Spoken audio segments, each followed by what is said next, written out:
আমরা অনেকে, সবাই না, অনেকে মনে করি যে রিজক হচ্ছে যেটা আমরা খাই, যেটা আমরা খাই এটা রিজিক, অথবা যে অর্থ আমরা উপার্জন করি এটা রিজিক। আমাদের অনেকের ধারণা। আসলে রিজিকের ব্যাপারে আমাদের ধারণাটা পূর্ণাঙ্গ নয়, এর বাইরেও অনেক কিছু আছে। রিজকের বাংলা হচ্ছে জীবন উপকরণ, ইংরেজিতে বলে সাস্টেনেন্স বা প্রভিশন। অর্থাৎ জীবন পরিচালনায় একটা মানুষের যা যা লাগে তার সবই রিস্ক। শুধু আমরা যেটা খাই, যেটা উপার্জন করি, শুধু এতটুকুই রিস্ক নয়।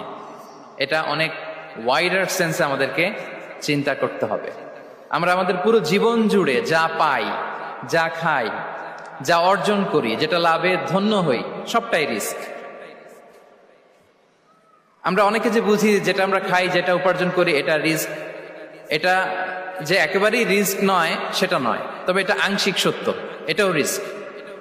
অর্থ, খাদ্য, জাগতিক সম্পদ এটাও রিস্ক, কিন্তু এটা রিস্কের সর্বনিম্ন স্তর। The lower level of provision, the lower level of risk হচ্ছে এই যে খাদ্য, অর্থ, জাগতিক সম্পদ। রিজিকের সর্বনিম্ন স্তর হচ্ছে এটা। আর রিজিকের সর্বোচ্চ স্তর হচ্ছে ফিটনেস। সুবহানাল্লাহ বিহামদি। আমরা অনেকে এটাকে নেগলেক্ট করি, গুরুত্ব দেই না, কিন্তু এটাই রিজিকের সর্বোচ্চ স্তর, ফিটনেস। আপনি ফিট থাকা, অর্থাৎ ফিজিক্যাল অ্যান্ড মেন্টাল ফিটনেস, শারীরিক এবং মানসিক সুস্থতা, এটা রিজিকের সবচাইতে উচ্চতম স্তর। The higher stage of risk, provision, sustenance, fitness, সুস্বাস্থ্য, শারীরিক এবং মানসিক সুস্থতা। কারণ আমাদের স্বাস্থ্য যদি ভালো না থাকে, ফিজিক্যালি মেন্টালি যদি আমরা ফিট না হই, পৃথিবীর সব নেয়ামত আমার পায়ের সামনে হাজির করলেও আমি কিছুই উপভোগ করতে পারবো না। এজন্য এইটা সবচাইতে বড় রিস্ক। এবং রাসূলুল্লাহ সাল্লাল্লাহু আলাইহি ওয়াসাল্লাম তিনি বলেছেন যে নি'মাতান মাগবুনুন ফীহিমা কাসীরুম মিনান নাস, আস-সিহহাতু ওয়াল ফারাগ। দুটি নিয়ামত আছে যে দুটি নিয়ামতের ব্যাপারে মানুষ খুবই গাফেল, উদাসীন, গুরুত্ব দেয় না। তার মধ্যে একটা হচ্ছে আস-সিহহা, সুস্বাস্থ্য, আর একটা হচ্ছে আল ফারাগ, অবসর। আমরা যখন খুব ব্যস্ত হয়ে পড়ি, নাভিশ্বাস, সময় নাই, খুবই রাশিং, তখন বুঝি যে অবসরের কত দাম। আবার আমরা যখন ফিজিক্যালি উইক হয়ে পড়ি, অসুস্থ হয়ে যাই, তখন বুঝি সুস্বাস্থ্যের কত দাম। তো রিজিকের সর্বনিম্ন স্তর হচ্ছে, প্রিয় ভাই এবং বোনেরা, খাদ্য, টাকা পয়সা, জাগতিক সম্পদ, এগুলা। আর রিজিকের সর্বোচ্চ স্তর হচ্ছে fitness, physical and mental fitness. আর রিজিকের সর্বোত্তম স্তর হচ্ছে পুণ্যবান জীবন সঙ্গী এবং নেককার সন্তান, ফায়াস ওয়াইফ অ্যান্ড চিলড্রেন। সুবহানাল্লাহ বিহামদি। একটু খেয়াল করে দেখেন যে আমার লাইফ পার্টনার, আমার জীবন সঙ্গিনী, সে যদি আল্লাহওয়ালা হয়, সে যদি ভালো হয়, আর আমার সন্তানটা যদি আল্লাহওয়ালা হয়, আমার ঘরটাই তো জান্নাত, ঠিক কিনা? তো এটা হচ্ছে রিজিকের সর্বোত্তম স্তর। জীবন সঙ্গিনী সে যদি নেককার হয়, আল্লাহওয়ালা হয়, মুতিয়া কানিতা সে যদি হয়, আর আমার সন্তান, আমার চিলড্রেন, সেও যদি ফায়াস হয়, তাহলে আমার ঘরটাই হচ্ছে paradise, a piece of paradise in this দুনিয়া। সুবহানাল্লাহ। আমরা আম্মাজান খাদিজাতুল কুবরা আত-তাহিরা রাদিয়াল্লাহু তাআলা আনহা, ওনার কথা জানি যে বিষ্ণু ঈসা ইসলামের স্ত্রী আমাদের আম্মাজান রাসূলুল্লাহ সাল্লাল্লাহু আলাইহি ওয়াসাল্লামকে বড্ড ভালোবাসতেন, আগলে রাখতেন সবসময়, মেন্টালি সাপোর্ট দিতেন, ফিনান্সিয়ালিও সাপোর্ট দিতেন। বিষ্ণু ঈসা ইসলামকে আম্মাজান খাদিজা এতই ভালোবাসতেন, বিষ্ণু ঈসা ইসলাম বলতেন রুজিকতু হুব্বাহা, আমি খাদিজার ভালোবাসাকে রিজিক হিসেবে পেয়েছি। সুবহানাল্লাহ। রাসূল সাল্লাল্লাহু আলাইহি ওয়াসাল্লাম এই শব্দটা ইউজ করেছেন, রিজিক, রুজিকতু হুব্বাহা। এবং তিনি দোয়া করার সময় বলতেন, আল্লাহ, কিয়ামতের সে বিভীষিকাময় দিনে, যেদিন বন্ধু বন্ধুকে চিনবে না, স্বামী স্ত্রীকে চিনবে না, বাবা সন্তানকে চিনবে না, পীর সাহেব মুরিদকে চিনবে না, নেতা কর্মীকে চিনবে না, ভাই বোনকে চিনবে না, সেই কঠিন মুহূর্তে আল্লাহ, আমি আমার খাদিজাকে যেন ভুলে না যাই। রুজিকতু হুব্বাহা, খাদিজার প্রতি ভালোবাসা আল্লাহ তাআলা আমার হৃদয়ে রিজিক হিসেবে দিয়েছে। তাহলে রিজিকের সর্বোত্তম স্তর হচ্ছে পুণ্যবান স্ত্রী, নেককার সন্তান। আর রিজিকের পরিপূর্ণ স্তর হচ্ছে মহান আল্লাহ তাআলার সন্তুষ্টি। রিজকের পরিপূর্ণ স্তর যেটা, সেটা হচ্ছে রিদাল্লাহ, আল্লাহ তাআলার সন্তুষ্টি। আমার আল্লাহ যদি আমার উপর সন্তুষ্ট হয়ে যায়, আমাদের আর কিছু লাগে? আর কিছু লাগবে? এটাই তো আমাদের এক্সপেকটেশন, এটাই তো আমাদের কামনা বাসনা, এটাই আমাদের ইচ্ছা। যে আমার আল্লাহ আমার উপর সন্তুষ্ট হবেন। এটা হচ্ছে পরিপূর্ণ স্তর রিজিকের। এটা যে পায় তার আর কিছু লাগে না। এবং এটা মানুষ নিশ্চিত হতে পারে যখন সে দুনিয়ার জীবনকে শেষ করে আলামুল বারজাখের দিকে যেতে শুরু করে।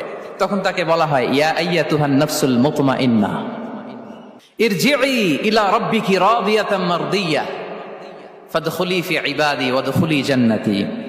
হে প্রশান্ত আত্মা, হে প্রশান্ত আত্মা,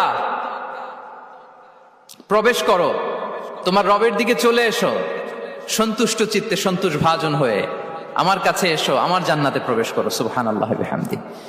এই দুনিয়া ছেড়ে যখন আমরা যাব, তখন যদি এই অ্যানাউন্সমেন্টটা আমার জন্য দেয়া হয়, আমার আর কিছু চাওয়ার পাওয়ার আছে? প্রিয় ভাই এবং বোনেরা বলেন, এই আল্লাহর সন্তুষ্টির ঘোষণা যদি আমি এই পৃথিবী থেকে বিদায় লগ্নে পেয়ে যাই, আমাদের আর কিছু চাওয়া পাওয়ার আছে? ইয়া আইয়াতুহান নাফসুল মুতমাইন্নাহ ইরজিই ইলা রাব্বিকি রাদিয়াতাম মারদিয়া।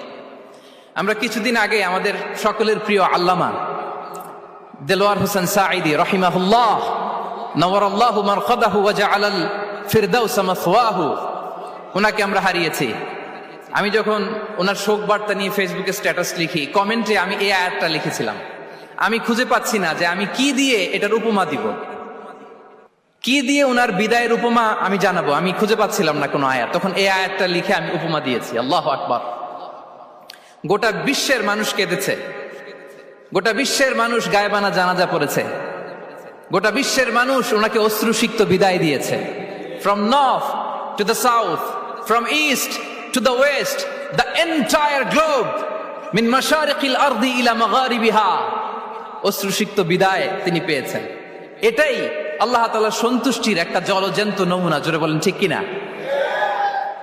এর চেয়ে জলজ্যান্ত নমুনা আমার জীবদ্দশা আমি দেখিনি। এত মানুষের কান্না, কাবার গিলাফ ধরে কান্না, এভাবে ভালোবাসা প্রকাশ করা, এভাবে তার প্রতি তার জন্য অশ্রুসিক্ত দোয়া করা, কান্না জড়িত দোয়া, এটাই প্রমাণ করে যে আল্লাহ তাআলা ওনার উপর সন্তুষ্ট হয়ে গিয়েছেন। ওনার আর কি চাই? আমাদের আল্লাহর আর কি চাই? আর কিছুর দরকার নাই, ঠিক কিনা? এ যে পরম সৌভাগ্য, এরকম বিদায় নিতে পারা এটা পরম সৌভাগ্য। আমরা আল্লাহর জন্য দোয়া করি, আল্লাহ তাআলা সারা জীবন তিনি যেমনি কোরআনের বার্তাকে গোটা বিশ্বব্যাপী পৌঁছিয়ে দিয়েছেন, তার কবরটাকে আল্লাহ তাআলা কোরআনের নূর দিয়ে আলোকিত করে দেখ। কোরআনকে আল্লাহ তাআলা তার কবরের সাথী বানাক। কোরআনকে আল্লাহ তাআলা তার কিয়ামতের দিন, in the day of judgement, তার পক্ষে শাহাদাতকারী হিসেবে কবুল করুন। সম্মানিত ভাই এবং বোনেরা, আল্লাহ তাআলার সন্তুষ্টি পরিপূর্ণ রিজিক। এটা হচ্ছে পরিপূর্ণ, দ্য কমপ্লিট রিস্ক।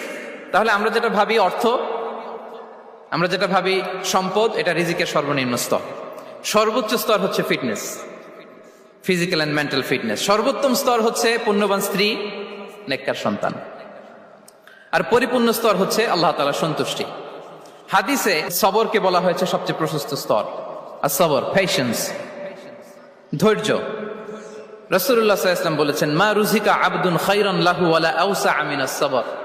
সবরের চেয়ে কোনো প্রশস্ত নেয়ামত, প্রশস্ত রিজিক আল্লাহ তাআলা কোনো বান্দাকে দেয়নি। ধৈর্য। আমাদের অনেকের ধৈর্য কম। আপনাদের কি অবস্থা? ধৈর্য আছে তো? হ্যাঁ, সবার ধৈর্য আছে না? আপনাদের দেখেই বোঝা যাচ্ছে মাশাআল্লাহ, খুব ধৈর্যের সাথে আপনারা একেবারে শেষ সময় পর্যন্ত আছেন। তো এই ধৈর্যের প্র্যাকটিসটা আমাদের করতে হবে। আমরা যেন অস্থির না হয়ে যাই, আমরা যেন আতঙ্কিত না হই, আমরা যেন প্রশান্ত থাকি, আমরা যেন ধৈর্যের প্র্যাকটিস করি। বিশেষ করে আমাদের সন্তানদের এটা শেখাতে হবে। কারণ ধৈর্য এটা এমন একটা গাছ, যে গাছে সারা গায়ে কাটা কিন্তু এর ফলটা বড় মিষ্টি। ধৈর্য এমন একটা গাছ, যে গাছে সারা গায়ে কাটা কিন্তু এর ফলটা বড় সুস্বাদু। তো সেই টেস্টি ফ্রুট যদি আপনি ট্রাই করতে চান, আপনাকে ধৈর্য ধারণ করতে হবে। তাহলে হাদিসের আলোকে আমরা জানলাম রিজিকের সবচাইতে প্রশস্ত স্তর হচ্ছে ধৈর্য। রিজিকের সবচাইতে কল্যাণকর স্তর হচ্ছে হিকমা। আল্লাহ তাআলা বলছেন, ইউতিল হিকমাতা মান ইয়াশা ওয়া মান ইউতাল হিকমাতা ফাকাদ উতিয়া খায়রান কাসীরা। আল্লাহ যাকে চান তাকে এই হিকমা দেন, আর যাকে আল্লাহ তাআলা হিকমা দেন তাকে প্রভূত কল্যাণ দান করেন। হিকমা, প্রজ্ঞা, উইজডম, নলেজ আর কমন সেন্স, দুইটা যখন একসাথে হয় এটা উইজডম হয়ে রিফ্লেক্ট করে। আই রিপিট, জ্ঞান এবং আকল, নলেজ আর কমন সেন্স দুইটা যখন একসাথে হয় ওটা হয়ে যায় উইজডম বা প্রজ্ঞা। কখন কোথায় বলতে হয়, কেমন ভাবে বলতে হয়, কি করে বলতে হয়, কখন কি করতে হয়, কতটুকু করতে হয়, কোথায় যে থামতে হয়, এটা জানার নাম হচ্ছে হিকমা।